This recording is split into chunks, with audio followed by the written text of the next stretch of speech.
Today, you wouldn't be able to take this photograph as easily as I was able to do it then. There wasn't this invisible threat of armed drones, which really took away from our ability to use our instinct as journalists, photographers. My name is Tyler Hicks. I've been on staff with the New York Times for 23 years, and I've been covering the war in Ukraine since it began in February of 2022. This photograph I took from a drone over Bakhmut just after the Russian army had officially captured the city. That was still in flames and in ruins. At one point, I was able to capture this group of civilians who were trying to escape. In some respect, even though it was very dangerous to work there, it was also safer because the use of armed drones had not been deployed. For example, I took this photograph 3 years ago on the second day of Russia's invasion of Ukraine. This photograph shows one of the Russian soldiers who were killed trying to surround and ultimately occupy Ukraine's second largest city, Kharkiv. I very quickly shot this photograph because, as you can see, it's a wide open area. There's no concealment. This is when I felt this war has actually started. I'm part of documenting this.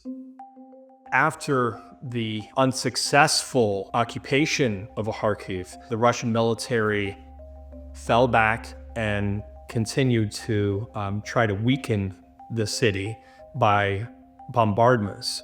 And it was really when you start to see this type of very indiscriminate warfare, this is one of these situations. There had been people killed. This man was pacing back and forth, clearly distraught that his neighborhood had been randomly targeted. And it's all part of this bigger picture of how this war has been fought, which is very little regard to the civilian population. This photograph shows a group of Ukrainian soldiers on top of an armored vehicle. The fact that they're all piled on top like that means that there are an equal, if not more, number of soldiers inside. They just come from battle. You can see in their faces a lot of different expressions, emotions. In many ways, this photograph represents a turning point in the war because this would be a prime target for an armed drone today. Not only is it a military vehicle, but it's clearly loaded with Ukrainian soldiers. So much more of this conflict now is fought from basements, from concealed areas. This type of scene is very rare to see today.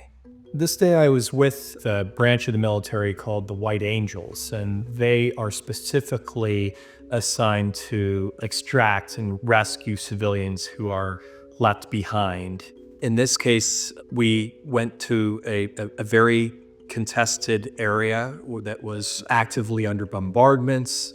It was clear that the Russian military would soon occupy this area. As they got into the vehicle, emotion took over with these people. They were leaving everything they had behind.